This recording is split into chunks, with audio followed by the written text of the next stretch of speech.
In 1976, the Troubles in Northern Ireland were at its height.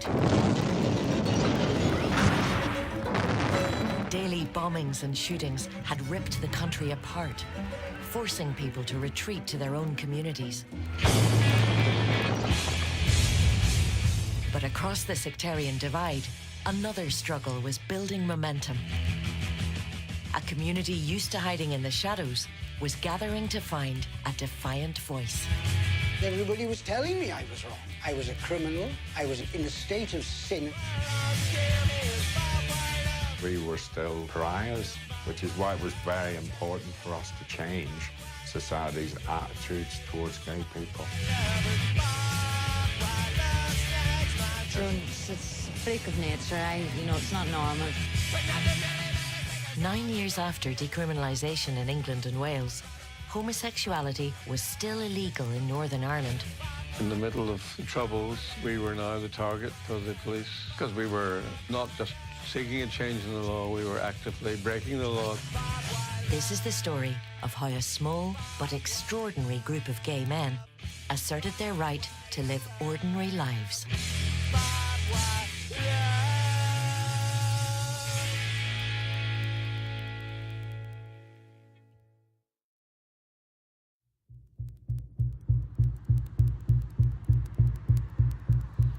The RUC had been gearing up for this for some time. A whole mob of them descended on my home. Knock came and the police searched the house, took away every piece of paper in the house. Bunged into Crumlin Road for a couple of nights in some hellhole. It stunk. It was obscene in there. I thought it's all going to be all right. They'll realize after a while that this is a mistake. They were intimidating and I was frightened. It was frightening, but it was more horrifying or just a sense of depression came over you. I was completely bewildered. What on earth is going on? Who are these people? Why are they lifting me? And then, bang, your whole world explodes in front of you.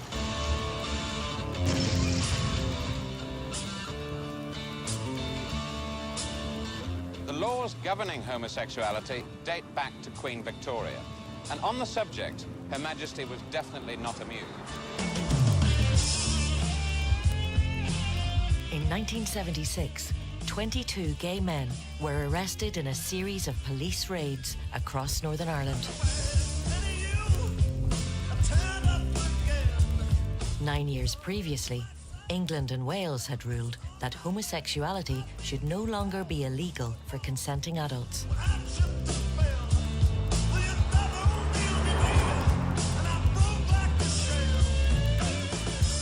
But the law had remained unchanged in Northern Ireland.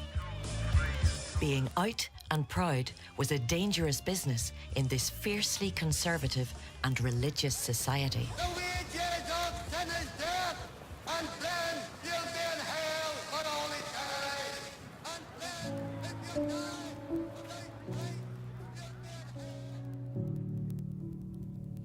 When I was a teenager, sex wasn't talked about, let alone homosexuality, so it was all a bit of a mystery to me.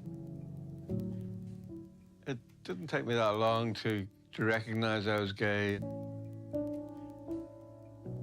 I spoke to my mother, first of all, and she organized my seeing a psychiatrist.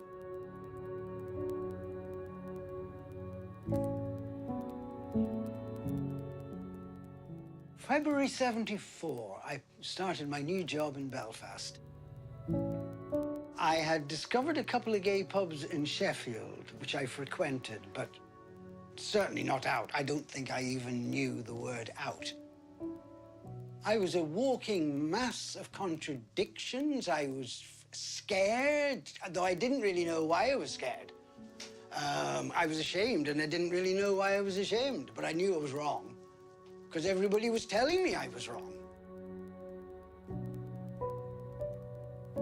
Sexual desire is much more powerful than shame or nervousness. It makes absolutely no difference at all. A broken heart is a broken heart. It doesn't matter what's happening with your genitalia. One was isolated, frightened, unsure, and sometimes lonely. But certainly there was no way of gaining an identity.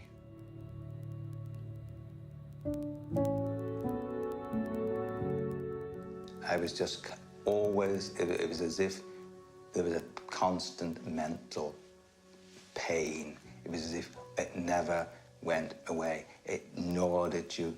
It seemed that the only relationships that I wanted, the only relationship that would mean anything to me was impossible to even think about.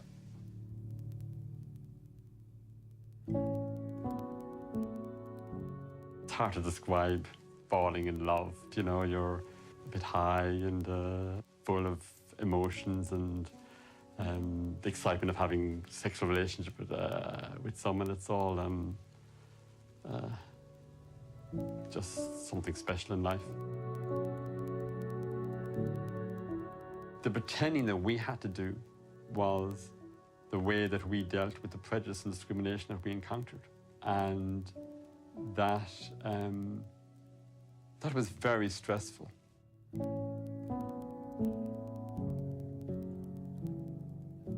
I used to lie and say that I was single.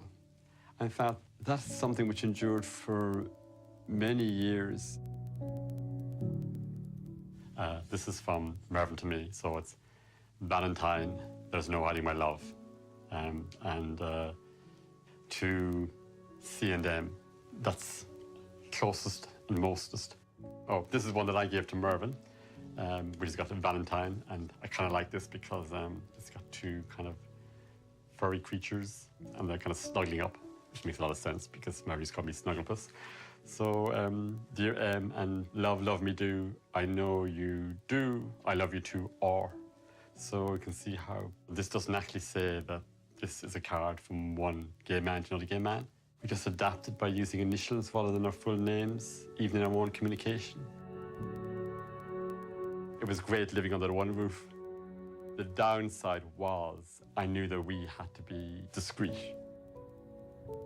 I'm quite a tactile person, and especially when you're in love with someone, when they say come home and you're in the house, my natural reaction would be to meet them at the door and throw my arms around them. And I think it was Marvin who pointed out to me that we really do need to make sure that the door is closed before you throw your arms around me.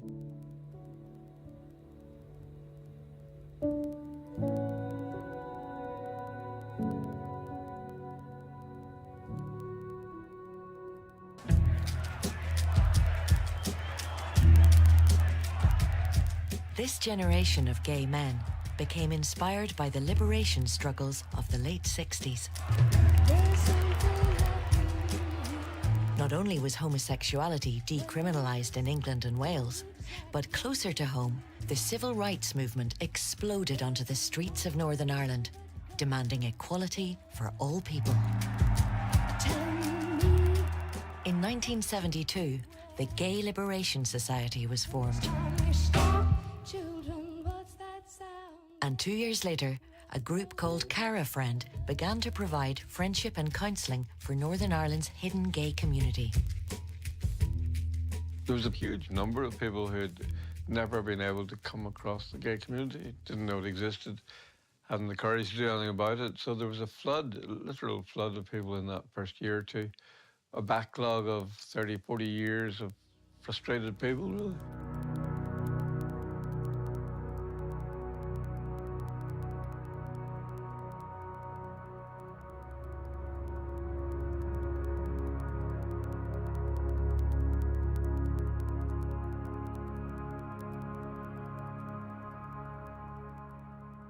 One wanted to be secure, one wanted to have an identity, one wanted to know that there were other people like yourself, And one wanted to create a community, a strong community, where people could be proud and confident. Carafriend was a really essential part of that. Demand for Carafriend was so large, a phone line was set up to work alongside the letter service. There was a small ad at the back of the Belfast Telegraph. One night I went out with my 4 pennies to the coal box and phoned up Carafriend. I just couldn't bear it anymore.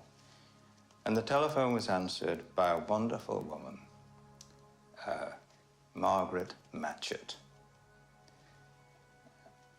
And Margaret talked to me down the telephone and calmed me down and gave my confidence. And she told me that, well, there's a meeting you can go to. It happens every week. I pondered it for a couple of weeks and eventually decided to go to number 4 University Street.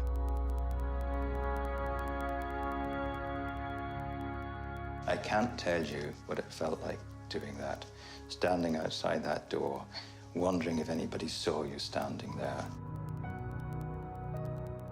And I went in upstairs to the front room, and there were about 20-odd people there. And I looked around the room, and they all looked surprisingly ordinary and normal. And there were a couple there, you know, a very good-looking young men who were there, which cheered me up a bit. And it was just as if I felt as if, oh, thank God. For the first time in my life, I felt truly relaxed. And for a couple of hours, it was just as if nobody's judging me here. Everybody understands everybody else. And you just somehow or other felt as if you'd come home.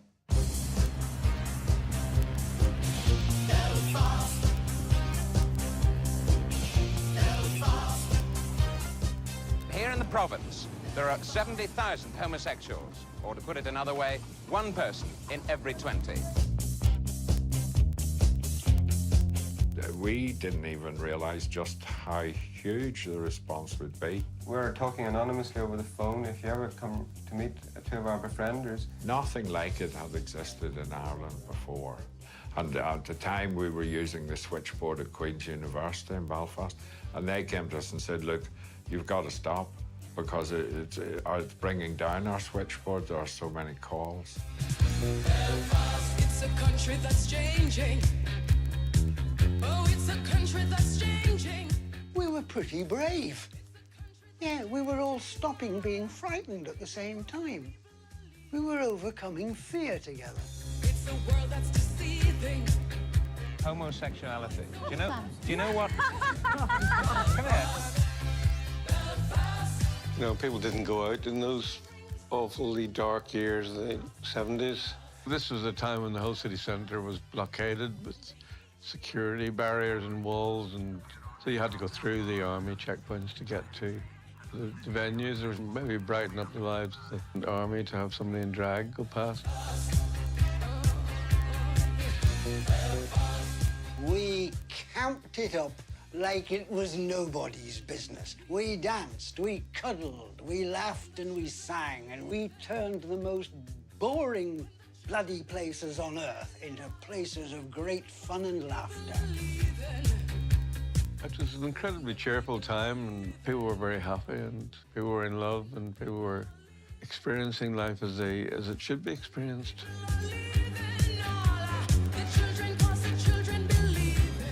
Well, I have 3 sons, and I would die if it came to my home. Why is that? Oh, I don't. It's a freak of nature.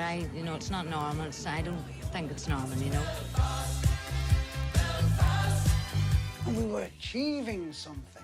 We were bolstering each other. We were supporting each other. You can try, you can try, you can try. We wanted to see gay liberation. We wanted to see gay pride.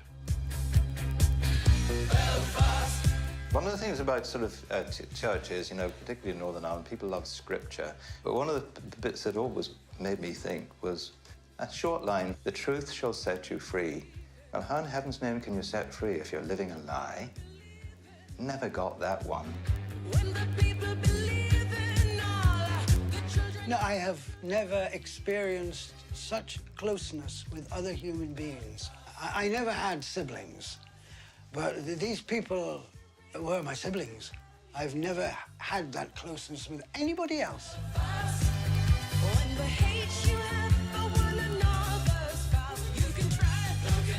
This is Ireland. We don't talk about corruption in dirt like that. That's sorry spring, but not for Ireland. We don't talk about corruption in dirt. There was a lot of laughter, but we were serious about the law had to be changed. That this can't go on. Something must be done, right? I suppose it means that we're the ones that are going to have to do it. Ooh, and we had moved. Something big was happening. I hadn't fully appreciated just what we were about to set off. Jeff Dudgeon is 30. He's a junior executive in industry and enjoys a busy social life outside his job.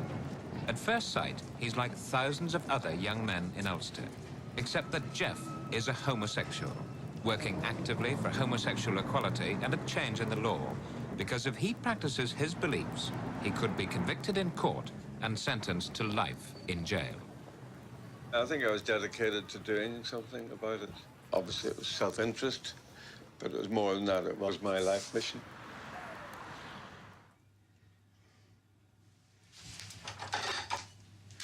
Look, Ted. What's next to that? Yum, yum, yum, yum, yum, yum. Is that enticing? I'd been a member of the Northern Ireland Labour Party when I was a schoolboy, and so I had a sort of sense of mainstream parliamentary politics. This is very stereotypical gay man feeds cat. Hey, Ted. So I was able to plough on, attempting to get law reform through the normal processes of agitation and letter writing and so on, and failing. They're old magazines that we put out at the time. Niagara News. There was a magazine, Gay Star, Gay Forum. This was all mid-70s, so it was really, we were industrious in our output.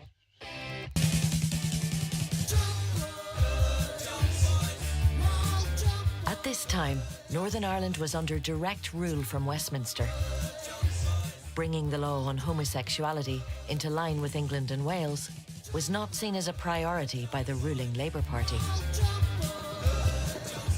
Jeff and the members of NIGRA, the Northern Ireland Gay Rights Association, decided to take the matter to the European Court of Human Rights,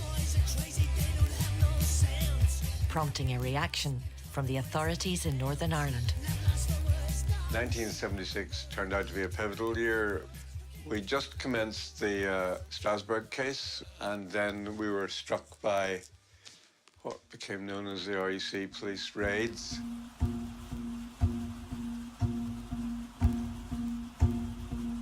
A whole mob of them, the plainclothes, descended on my home in North Belfast. The humiliation had started. I'd come home from work, the doorbell rang, said they had a warrant to search the house. I asked them a couple of times why they'd lifted me. Like in the movies, I said, well, haven't I got one phone call? This was 1976 in Belfast. I was lucky to get a fucking cup of tea. We were supposed to collapse like a pack of cards and plead guilty for, what was the charge, being homosexual?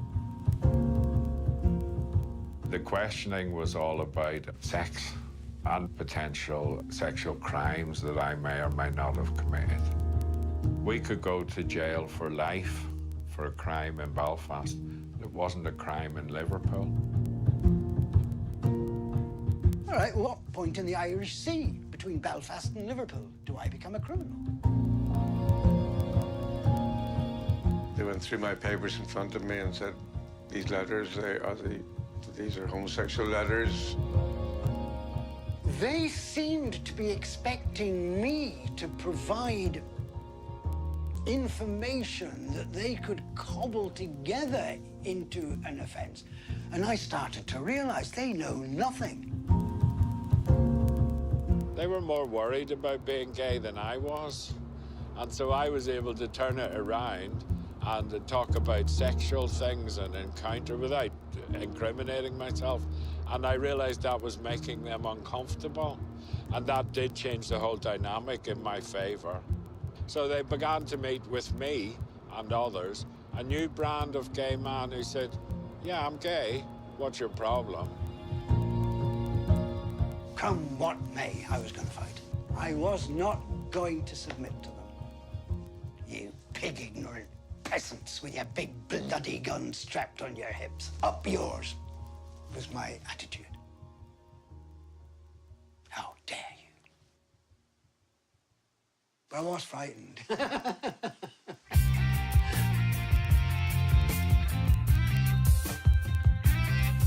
Over the next 6 months, 22 gay men were arrested and interrogated. First off, I want to do something on the police harassment, which is the current police harassment which we're undergoing at the moment. They wanted to sacrifice us. They wanted to make an example of us. They wanted to kill the, what they thought of as a conspiracy. And they disturbed and disrupted the life of quite a number of people, completely unnecessarily. That is the history of what's happened. The RUC won't comment on allegations made at the gay-led meetings here that homosexuals have been the target of a campaign of harassment. The British government became alarmed about the scale of the arrests and a year later ordered the authorities to drop all charges. However, homosexuality remained illegal in Northern Ireland.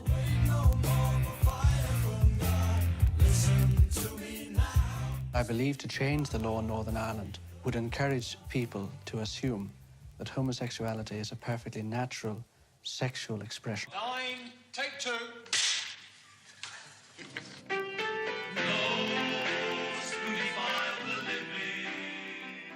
Refusing to return to a life in the shadows, the Northern Ireland Gay Rights Association intensified their campaign for law reform. I'm here tonight to protest against the gay sweatshop production of Iceberg being staged in the McMurray Hall as part of the Fringe Festival. What are your objections? It is sponsored by Northern Ireland Gay Rights Association, a political pressure group for the legalising of homosexuality, and we have consistently opposed the legalising of homosexuality in Northern Ireland. Have you seen the show? No, we haven't seen the show.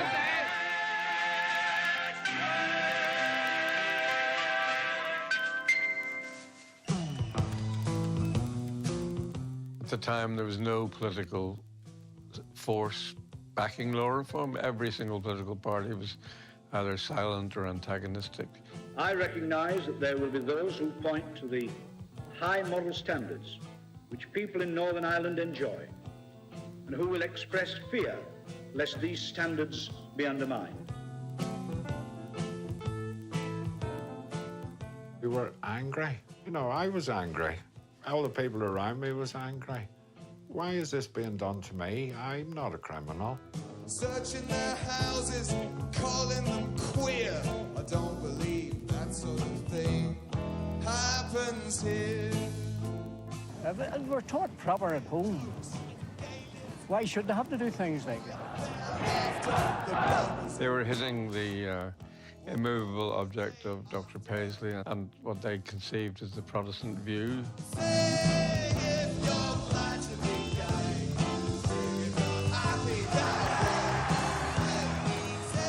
Mr. Paisley's party has run a campaign which he has called Save Ulster from Sodomy, aided and abetted by the Reverend Robert Bradford. They are both medieval-type politicians and a typical Ulster brand of medieval politician.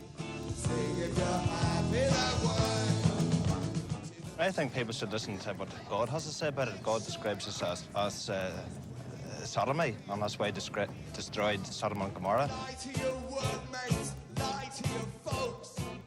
I mean, the Catholic hierarchy, for example, had also spoken out against law reform. It was institutionalized, it was the law courts, it was the police, it was the church, it was the educational system, it was the health system. Rigid, unchanging, and full of hate. And we represented a danger. And the state in Northern Ireland didn't like that. They wanted the status quo to remain as it was. But the status quo was about to be overturned. After 6 years of legal battling, the Northern Ireland Gay Rights Association finally had their case heard in Strasbourg. Et si tu n'existais pas, dis-moi pourquoi j'existerais. And in 1981, the European Court of Human Rights ruled that no member nation had the right to impose a total ban on homosexual activity. The verdict was not greeted favourably by Northern Ireland's politicians. An outside body who is not committed to the moral values that the people of Northern Ireland are committed to is prepared to say you will legislate perversion and immorality. The present government dropped plans to change the law.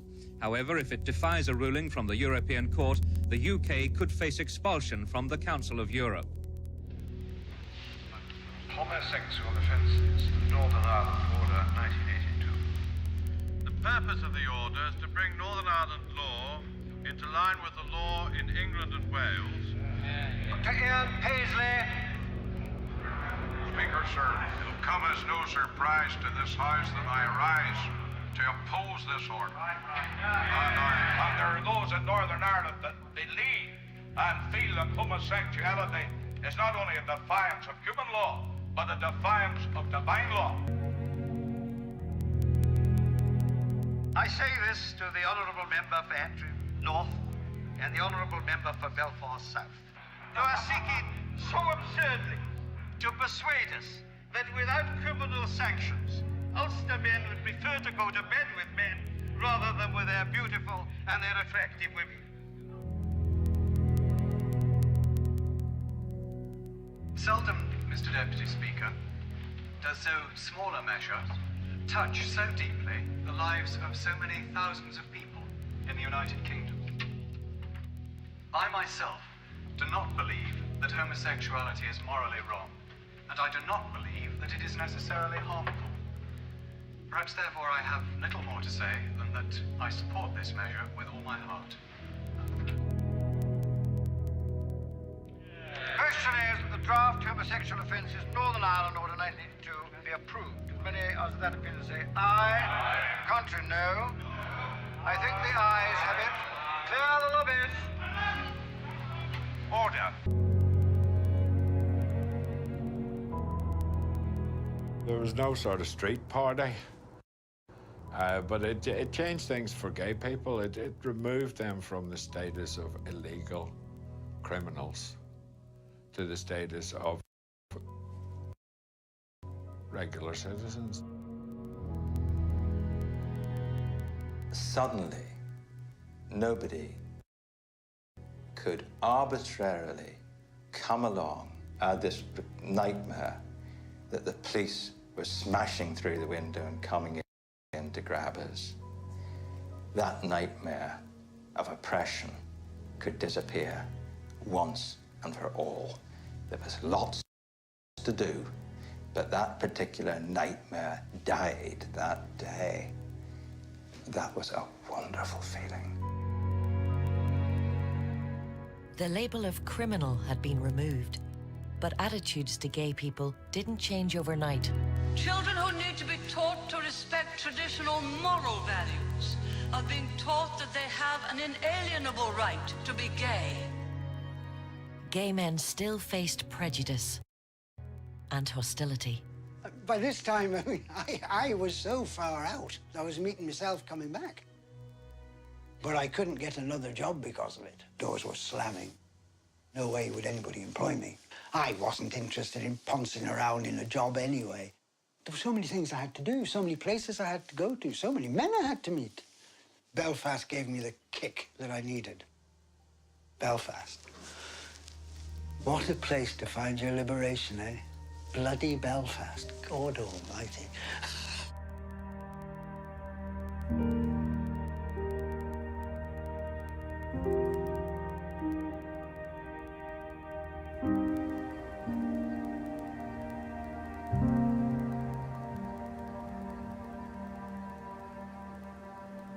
In summer 1989, Mervyn had this great idea of him taking a month's leave from work and we going to Europe, to France for holidays. Not being in Northern Ireland was just so liberating, and I just remember we were going along cobble streets like this in the old town, and I just took Mervyn's hand and his hand in mine, and we just walked along, and he was very comfortable with it, and I was very comfortable with it, and French people didn't bat an eyelid. And I thought, this is great. And we did it all day, just holding hands.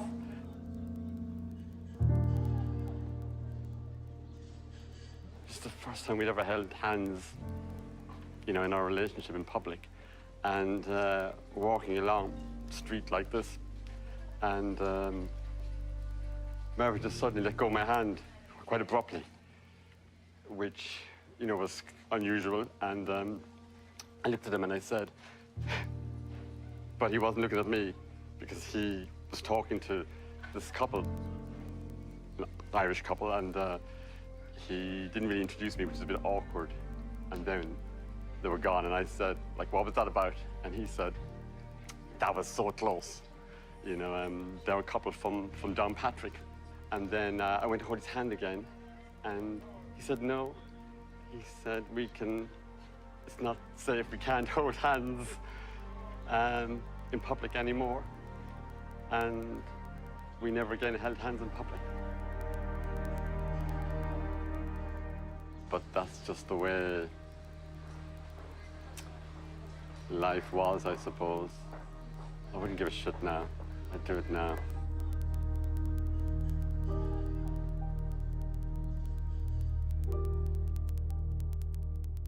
We met in October in 1978. There was no template for a gay life. So when Hugh and I got together, there was no template for what we should do the next day, let alone what you're going to do next year or in 10 years' time. We knew that a relationship isn't something which you can just start on day one and expect it to be the same 39 years later. If I hadn't been gay, I would have gone away to study and come back again. But I've thoroughly appreciated living here in London. Hugh doesn't do much digging because he complains about his back. Isn't that right? Yes, but it's genuine. Knives and forks. The first thing that never changes in a relationship that's working is to enjoy the touch of the other person. I still love Hugh giving me a hug. I still love giving him a hug. You know, and I hope that always goes on.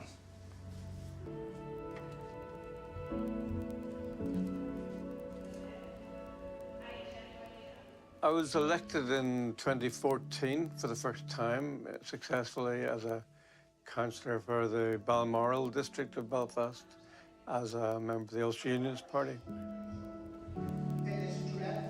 Well, the party is not a monolith of opinion, never has been. They have changed. But they still regard something like gay law reform or equal marriage as a conscience issue.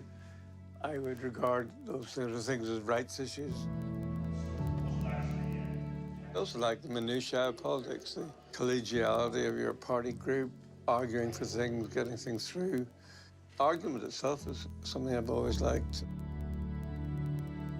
When I got my MBE, it was extremely satisfying, gratifying, and it was obviously a recognition of how things had changed so drastically in 30-odd years. Things had gone full circle, and we were now respectable and acceptable, and even honoured. You couldn't ask for more in that respect. So I was pleased.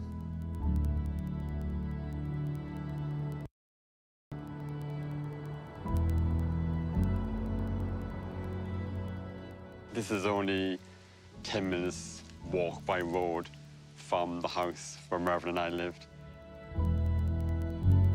I'd come here for walks with Mervyn. I don't want to go back to our old house, but I'm quite happy to come into the forest because even though Mervyn is dead, it's still a very comfortable place to be. When Mervyn was diagnosed with terminal cancer, I realized that our relationship was the most important thing in my life.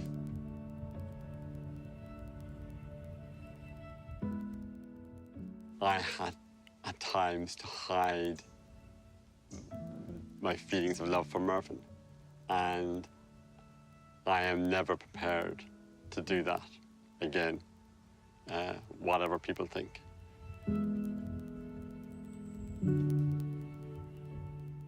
I've no doubt having to be closeted about your relationship for a number of years is very damaging psychologically. You carry the effects of that for the rest of your life. I get upset because sometimes I know, because I've met some of the people who do not believe that two men can love each other as deeply as a married couple. And if they can see how deep our love was and that it was comparable to the love between spouses, I feel a bit sorry for them because I think they must maybe be lacking in the ability to love very deeply if they can't recognize love when it's in front of them.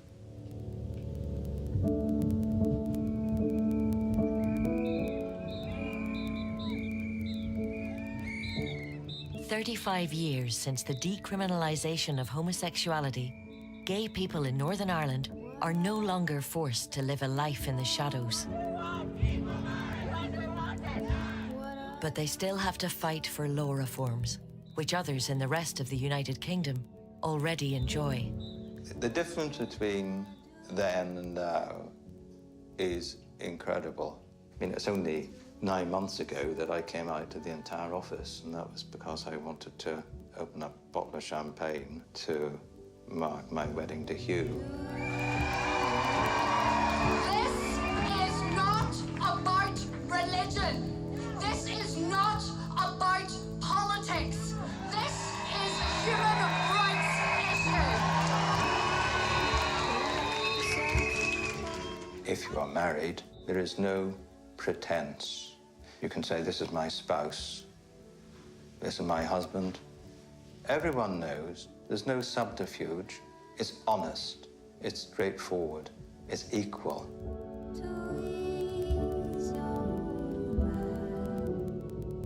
In 2014, same-sex marriage became legal in Britain. The law remains unchanged in Northern Ireland.